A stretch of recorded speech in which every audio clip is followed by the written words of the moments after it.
Assalamualaikum warahmatullahi wabarakatuh. Perkenalkan nama saya Cita Rahmadeni dari Program Studi Pendidikan Matematika Angkatan 2023 dengan NIM 2304020039.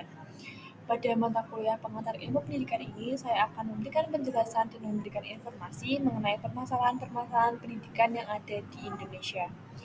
Silakan disimak penjelasan saya berikutnya. Yang pertama, saya akan menjelaskan latar belakang. Pendidikan merupakan pilar penting dalam pembangunan suatu bangsa termasuk di Indonesia. Sebagaimana negara dengan populasi besar dan beragam, Indonesia menghadapi tantangan besar dalam menciptakan sistem pendidikan yang merata dan berkualitas. Meskipun pemerintah telah melakukan berbagai upaya seperti program wajib belajar, investasi dalam infrastruktur pendidikan, namun hasilnya masih belum sepenuhnya memadai. Masih terdapat kesenjangan yang signifikan dalam kualitas pendidikan di berbagai daerah, serta dalam capaian pendidikan anak-anak Indonesia dibandingkan dengan standar internasional. Tantangan ini memerlukan perhatian serius dan solusi yang komprehensif untuk memastikan semua anak-anak Indonesia mendapatkan pendidikan yang layak dan mampu bersaing di kancah global.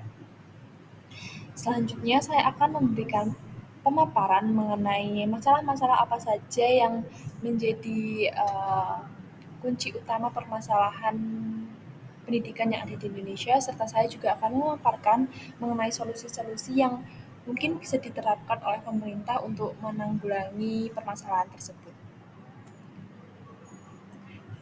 Uraian permasalahan pendidikan di Indonesia yang pertama yaitu kualitas pendidikan yang beragam. Jadi kualitas pendidikan di Indonesia ini masih menunjukkan kesenjangan yang signifikan antara daerah perkotaan dan pedesaan. Sekolah-sekolah di daerah terpencil seringkali kekurangan fasilitas, tenaga pengajar yang berkualitas, serta akses terhadap materi pendidikan yang memadai.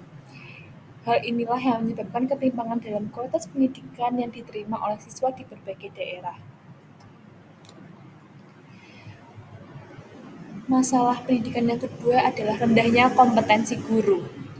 Guru merupakan faktor kunci dalam proses pembelajaran. Namun sayangnya di Indonesia ini masih banyak guru yang belum memiliki kompetensi yang memadai. Pelatihan, pengembangan profesional guru seringkali kurang diperhatikan sehingga berdampak negatif pada kualitas pembelajaran di sekolah. Permasalahan yang ketiga adalah ketidakmerataan akses pendidikan.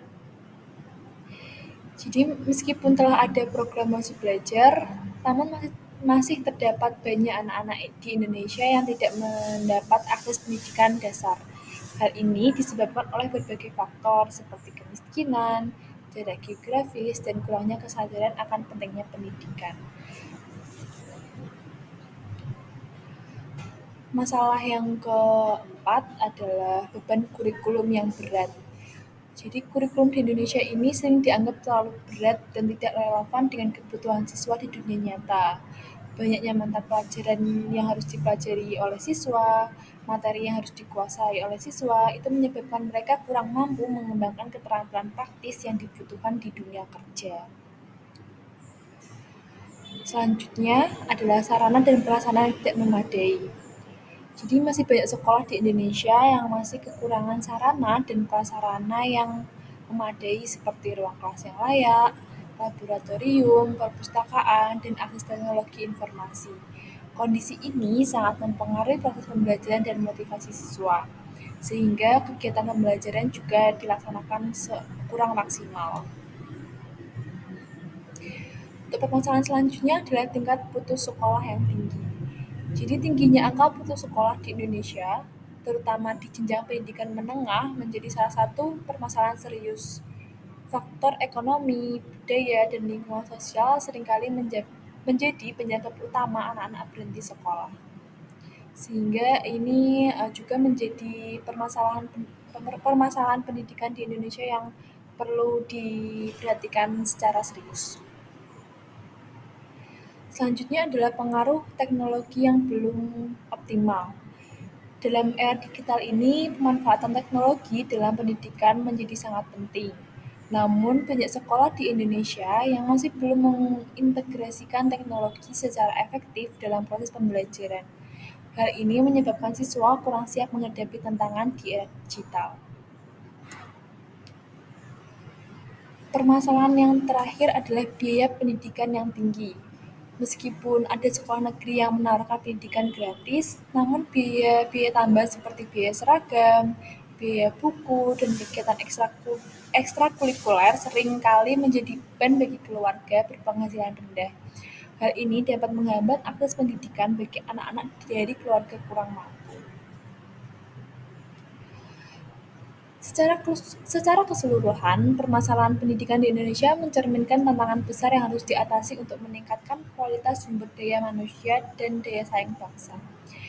Diperlukan juga kolaborasi antara pemerintah, masyarakat, dan sektor swasta untuk menciptakan sistem pendidikan yang lebih merata, berkualitas, dan relevan dengan perkembangan zaman. Selanjutnya, saya akan memberikan pemaparan mengenai solusi-solusi apa saja yang dapat dilakukan oleh pemerintah atau oleh masyarakat supaya bisa mengatasi permasalahan pendidikan yang ada di Indonesia ini. Solusi yang pertama mengenai rendahnya kompetensi guru.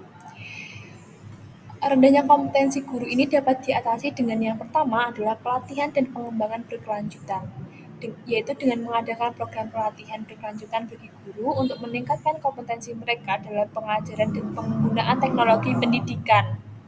Yang kedua, sistem sertifikasi dan intensif, yaitu dengan menerapkan sistem sertifikasi yang ketat serta memberikan intensif bagi guru yang berhasil menunjukkan peningkatan kompetensi dan kualitas pengajaran.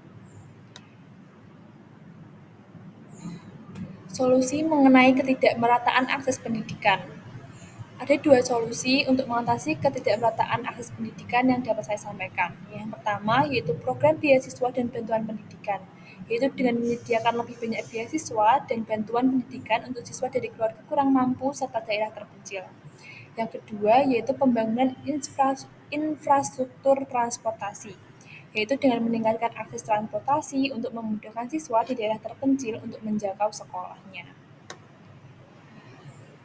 Selanjutnya adalah solusi untuk beban kurikulum yang berat. Yang pertama yaitu revisi kurikulum, dengan meninjau dan menyederhanakan kurikulum agar lebih relevan dan fokus pada pengembangan keterampilan praktis dan soft skill yang dibutuhkan di dunia kerja. Yang kedua yaitu penerapan pendekatan belajar berbasis proyek, yaitu dengan mengadopsi metode pembelajaran berbasis proyek untuk membuat proses belajar lebih kontekstual dan aplikatif. Selanjutnya yaitu solusi tentang permasalahan sarana dan prasarana yang tidak memadai, yaitu yang pertama dengan investasi dalam infrastruktur pendidikan. Jadi pemerintah dapat meningkatkan anggaran untuk pembangunan dan perbaikan sarana dan prasarana pendidikan termasuk teknologi informasi dan komunikasi. Yang kedua, bisa dengan melakukan kerjasama dengan sektor swasta, yaitu dengan melibatkan sektor swasta dalam penyediaan fasilitas pendidikan melalui program CSR, yaitu Corporate Social Responsibility. Selanjutnya, solusi mengenai tingkat putus sekolah yang tinggi. Yang pertama, dengan mengadakan program pendampingan dan bimbingan, yaitu dengan mengadakan program pendampingan dan bimbingan bagi siswa yang berisiko putus sekolah, termasuk dukungan psikologis dan motivasi.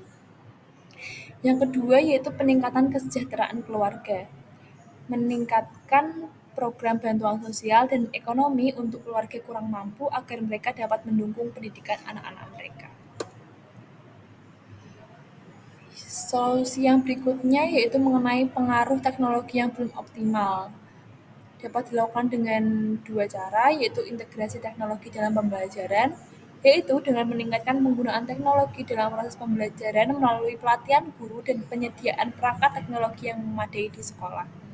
Yang kedua yaitu program literasi digital, dengan mengembangkan program literasi digital untuk siswa dan guru agar mereka lebih siap menghadapi tantangan di era digital. Solusi untuk biaya pendidikan yang tinggi yaitu yang pertama dengan penghapusan atau pengurangan biaya tambahan, yaitu dengan mengurangi atau menghapus biaya tambahan yang memberatkan siswa seperti seragam, buku, atau biaya untuk kegiatan ekstrakurikuler dengan subsidi dari pemerintah. Yang kedua yaitu penyediaan fasilitas gratis atau murah, yaitu dengan menyediakan fasilitas pendidikan tambahan seperti perpustakaan, pusat pembelajaran yang dapat diakses secara gratis atau dengan biaya yang rendah. Dengan mengimplementasikan solusi-solusi tersebut, diharapkan permasalahan pendidikan di Indonesia dapat diatasi secara bertahap, sehingga sistem pendidikan di Indonesia menjadi lebih inklusif, berkualitas, relevan, dan dengan perkembangan zaman. Dari pembahasan-pembahasan tadi, saya menarik kesimpulan bahwa permasalahan pendidikan di Indonesia mencakup berbagai aspek, mulai dari kualitas pendidikan yang beragam, rendahnya kompetensi guru, ketidakmerataan akses, hingga biaya pendidikan yang tinggi. Nah, untuk mengatasi masalah ini diperlukan langkah-langkah strategis seperti peningkatan fasilitas sekolah, pelatihan berkelanjutan bagi guru, revisi kurikulum, serta integrasi teknologi dalam pembelajaran.